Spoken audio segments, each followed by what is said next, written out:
നമസ്കാരം. മലയാളി വാർത്ത ഇൻസൈഡിലേക്ക് സ്വാഗതം. അതിർത്തി തർക്കം പരിഹരിക്കാനും ഉഭയകക്ഷി ബന്ധം കൂടുതൽ ശക്തമാക്കാനുമുള്ള ലക്ഷ്യത്തോടെ ഇന്ത്യയുടെ ദേശീയ സുരക്ഷാ ഉപദേഷ്ടാവ് അജിത് ഡോവലും ചൈനീസ് വിദേശകാര്യമന്ത്രി വാങ് യിയും പങ്കെടുത്ത 25-ാം വട്ട പ്രത്യേക പ്രതിനിധി തല ചർച്ചകൾ ബീജിംഗിൽ പൂർത്തിയായി. ചൈനീസ് വിദേശകാര്യമന്ത്രിയുടെ പ്രത്യേക ക്ഷണപ്രകാരം 2 ദിവസത്തെ സന്ദർശനത്തിനായി തിങ്കളാഴ്ച ഉച്ചയോടുകൂടിയാണ് അജിത് ഡോവൽ ബീജിംഗിലായി എത്തിയത്. 3488 കിലോമീറ്റർ ദൈർഘ്യമുള്ള ഇന്ത്യ ചൈന അതിർത്തി തർക്കങ്ങൾക്ക് സമഗ്രമായ പരിഹാരം കാണുന്നതിനായി 2003 രൂപീകരിച്ച സംവിധാനത്തിന്റെ ഭാഗമായാണ് ഈ കൂടിക്കാഴ്ച നടന്നത്. അതിർത്തി പ്രദേശങ്ങളിൽ ശാന്തിയും സ്ഥിരതയും ഉറപ്പാക്കുന്നതിനും ഉഭയകക്ഷി ബന്ധം മെച്ചപ്പെടുത്തുന്നതിനുമുള്ള ചർച്ചകളാണ് പ്രധാനമായും നടന്നത്. തർക്കങ്ങൾ പരിഹരിക്കുന്നതിനായി ഇരു രാജ്യങ്ങൾക്കും ഇടയിലുള്ള സംവിധാനങ്ങൾ നിലവിൽ സജീവമാണെന്നും വളരെ നല്ല അന്തരീക്ഷത്തിലാണ് ചർച്ചകൾ മുന്നോട്ടു പോകുന്നതെന്നും ചൈനീസ് വിദേശകാര്യ മന്ത്രാലയം വ്യക്തമാക്കി. പ്രത്യേക പ്രതിനിധിതല ചർച്ചകൾക്ക് മുന്നോടിയായി ചൊവ്വാഴ്ച രാവിലെ Ajit Doval Chinese vice president Han ഷെങ്ങുമായി സുപ്രധാന ഉഭയകക്ഷി ചർച്ച നടത്തി. അതിർത്തിയിൽ സമാധാനം നിലനിർത്തുന്നതിനൊപ്പം തന്നെ സാമ്പത്തികം, രാഷ്ട്രീയം, ബഹുരാഷ്ട്ര വേദികൾ തുടങ്ങി വിവിധ മേഖലകളിൽ സഹകരണം വിപുലമാക്കുന്നതിനെക്കുറിച്ചും ഇരു നേതാക്കളും സംസാരിച്ചു. ഇന്ത്യയും ചൈനയും തമ്മിലുള്ള ബന്ധത്തെ തന്ത്രപരവും ദീർഘകാല അടിസ്ഥാനത്തിലുള്ളതായ കാഴ്ചപ്പാടോടെ സമീപിക്കണമെന്നും പരസ്പര വിശ്വാസം വളർത്താനും അഭിപ്രായ വ്യത്യാസങ്ങൾ കൃത്യമായി പരിഹരിക്കാനും ഇരു രാജ്യങ്ങളും ഒന്നിച്ച് പ്രവർത്തിക്കണമെന്നും ഹാൻ ഷെങ് അഭിപ്രായപ്പെട്ടു. പ്രധാനമന്ത്രി നരേന്ദ്രമോദിയും ചൈനീസ് പ്രസിഡന്റ് ഷി ജിൻപിങ്ങും തമ്മിൽ നടന്ന കൂടിക്കാഴ്ചകളിലെ ധാരണകളെ അടിസ്ഥാനമാക്കിയാണ് ഇപ്പോഴത്തെ നീക്കങ്ങൾ. 2024 ഒക്ടോബറിൽ കസാനിലും പിന്നീട് ടിയാൻജിനിൽ നടന്ന ഷാങ്ഹായ് സഹകരണ ഓർഗനൈസേഷൻ ഉച്ചകോടിയിലും ഇരു നേതാക്കളും നടത്തിയ കൂടിക്കാഴ്ചകൾ ഇരു രാജ്യങ്ങളും തമ്മിലുള്ള ബന്ധം സാധാരണ നിലയിലേക്ക് തിരിച്ചു കൊണ്ടുവരുന്നതിൽ ദൃഢമായ ഒരു പങ്കാളിത്തം ഉണ്ടായെന്നും നിർണായക പങ്ക് വഹിച്ചിട്ടുണ്ട് എന്നുമാണ് വ്യക്തമാകുന്നത്. ഇന്ത്യയും ചൈനയും പരസ്പരം വികസന പങ്കാളികളാണെന്നും എതിരാളികളല്ലെന്നുമുള്ള കാഴ്ചപ്പാടാണ് ഈ ധാരണകൾ രൂപപ്പെട്ടത് എന്നും വ്യക്തം. നേരത്തെ കഴിഞ്ഞ ജൂണിൽ ഡൽഹിയിൽ നടന്ന ബ്രിക്സ് രാജ്യങ്ങളിലെ ദേശീയ സുരക്ഷാ ഉപദേഷ്ടാക്കളുടെ യോഗത്തിലും ഡോവലും വാങ് യിയും കൂടിക്കാഴ്ച നടത്തിയിരുന്നു. നിലവിലുള്ള നയതന്ത്ര ചർച്ചകളുടെ തുടർച്ചയായി ചൈനീസ് പ്രസിഡന്റ് ഷി ജിൻപിങ് വൈകാതെ ഇന്ത്യ സന്ദർശിക്കുമെന്നാണ് സൂചനകൾ. 400 പേരടങ്ങുന്ന വമ്പൻ പ്രതിനിധി സംഘത്തോടൊപ്പമാകും ഷി ജിൻപിങ്ങിന്റെ ഈ സന്ദർശനം. ചൈനീസ് തന്ത്രജ്ഞരുടെ വിലയിരുത്തലിൽ ഇരു രാജ്യങ്ങളും തമ്മിലുള്ള ഘടനാപരമായ അഭിപ്രായ വ്യത്യാസങ്ങൾ പൂർണ്ണമായി മാറിയിട്ടില്ലെങ്കിലും നിലവിലെ ഉന്നതതല ചർച്ചകൾ അതിർത്തിയിലെ സമാധാനത്തിനും ഇരു രാജ്യങ്ങളും തമ്മിലുള്ള ബന്ധത്തിന്റെ സുസ്ഥിരമായ മുന്നേറ്റത്തിനും പുതിയ പ്രതീക്ഷ നൽകുന്നുണ്ട്. 7 വർഷത്തിന് ശേഷം Chinese president Xi Jinping India സന്ദർശിക്കും. സെപ്റ്റംബർ 12, 13 തീയതികളിൽ ന്യൂഡൽഹിയിൽ നടക്കുന്ന ബ്രിക്സ് ഉച്ചകോടിയിൽ പങ്കെടുക്കാനാണ് അദ്ദേഹം എത്തുന്നത്. ദേശീയ സുരക്ഷാ ഉപദേഷ്ടാവ് അജിത് ഡോവലും ചൈനീസ് വിദേശകാര്യമന്ത്രി വാങ് യിയും തമ്മിൽ ബീജിംഗിൽ നടന്ന 25-ാം വട്ട പ്രത്യേക പ്രതിനിധി ചർച്ചയിൽ ഇക്കാര്യത്തിൽ ധാരണയായെന്നാണ് സൂചന. ഔദ്യോഗിക പ്രഖ്യാപനം ഉടൻ ഉണ്ടാകും. 400 ഉദ്യോഗസ്ഥരടങ്ങുന്ന വൻ സംഘത്തോടൊപ്പമാകും ഷി എത്തുക. ഷിയുടെ സന്ദർശനവുമായി ബന്ധപ്പെട്ട് ചൈനീസ് ഉദ്യോഗസ്ഥർ ഡൽഹിയിലെ ഹോട്ടൽ സുരക്ഷാ ക്രമീകരണങ്ങൾ സംബന്ധിച്ച തയ്യാറെടുപ്പുകൾ തുടങ്ങിയതായി സൂചനയുണ്ട്. വ്യാപാരം, നേരിട്ടുള്ള വിമാന സർവീസ് തുടങ്ങിയവയടക്കം ചർച്ചയായേക്കും. 2019 ഏറ്റവും ഒടുവിൽ ഷി ഇന്ത്യയിലെത്തിയത്. 2024 സൈനിക പിന്മാറ്റ ധാരണയ്ക്ക് ശേഷം ഇന്ത്യയും ചൈനയും ബന്ധം പുനഃസ്ഥാപിക്കുന്നതിനുള്ള നടപടികൾ ശക്തമാക്കിയിരുന്നു. വ്യാപാരം, നേരിട്ടുള്ള വിമാന സർവീസ്, ജനങ്ങൾ തമ്മിലുള്ള ബന്ധം തുടങ്ങിയ മേഖലകളിലും ബന്ധം പുനഃസ്ഥാപന നീക്കങ്ങൾ പുരോഗമിക്കുകയാണ്. ഡോവൽ വാങ് യി ചർച്ച.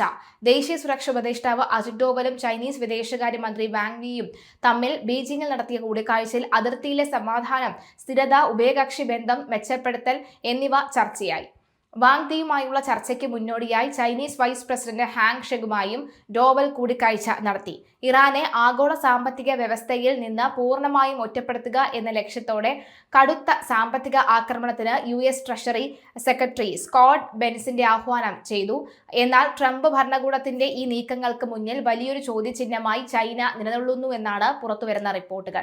US ട്രഷറി സെക്രട്ടറി സ്കോട്ട് ബെസ്റ്റിന്റെ പ്രഖ്യാപിച്ച ഓപ്പറേഷൻ എക്കണോമിക് ഔട്ട്കാസ്റ്റ് എന്ന പുതിയ സാമ്പത്തിക ഉപരോധം ഇറാന്റെ ആഗോള സാമ്പത്തിക ബന്ധങ്ങളെ തകർക്കാനും പ്രധാനമായും ചൈനയ്ക്ക് കടുത്ത മുന്നറിയിപ്പ് നൽകാനും ലക്ഷ്യമിട്ടുള്ളതാണ്. ഇറാന്റെ എണ്ണ, സ്വർണം, വ്യോമയാനം, ഷിപ്പിംഗ്, ഡിജിറ്റൽ തുടങ്ങിയ മേഖലകളെ പൂർണ്ണമായി ഒറ്റപ്പെടുത്താൻ ലക്ഷ്യമിട്ടുള്ള കടുത്ത ഉപരോധമാണ് ഇത്. ഇറാന്റെ ഏറ്റവും വലിയ വ്യാപാര പങ്കാളിത്തം പ്രധാന എണ്ണ ഉപരോധമാണെന്നാണ് ചൈന പറയുന്നത്. ഇറാനെ സാമ്പത്തികമായി പാപ്പരാക്കാൻ അമേരിക്ക ശ്രമിക്കുമ്പോഴും ചൈന ഇറാനിൽ നിന്ന് വൻതോതിൽ എണ്ണ വാങ്ങുന്നത് തുടരുകയാണ്. ചൈനയ്ക്കെതിരെ കടുത്ത നടപടികൾ സ്വീകരിക്കാതെ ഇറാനുമേൽ പൂർണ്ണമായി ഉപരോധം ഏർപ്പെടുത്താൻ അമേരിക്കയ്ക്ക് സാധിക്കില്ല. ട്രംപിന്റെ നയതന്ത്ര പരീക്ഷണം ഇറാനെതിരെ പരമാവധി സമ്മർദ്ദം ചെലുത്തുമ്പോഴും ചൈനയുമായുള്ള വ്യാപാര ബന്ധം വഷളാകാതിരിക്കാൻ അമേരിക്കയ്ക്ക് ഏറെ ശ്രദ്ധിക്കേണ്ടതുണ്ട്. നിലവിലെ താൽക്കാലിക വ്യാപാര ഉടമ്പടി നിലനിൽക്കുന്നതിനായി US പ്രസിഡന്റ് ട്രംപ് അടുത്ത മാസം ചൈനീസ് പ്രസിഡന്റ് ഷി ജിൻപിങ്ങുമായി കൂടിക്കാഴ്ച നടത്താൻ ഒരുങ്ങുകയാണ്. ചൈനയുമായി ഒരു പുതിയ സാമ്പത്തിക യുദ്ധത്തിന് മുതിർന്നാൽ അത് അമേരിക്കൻ സമ്പദ്വ്യവസ്ഥയ്ക്ക് തന്നെ കനത്ത തിരിച്ചടിയായേക്കുമെന്ന് വ്യക്തമാവുകയാണ്.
What?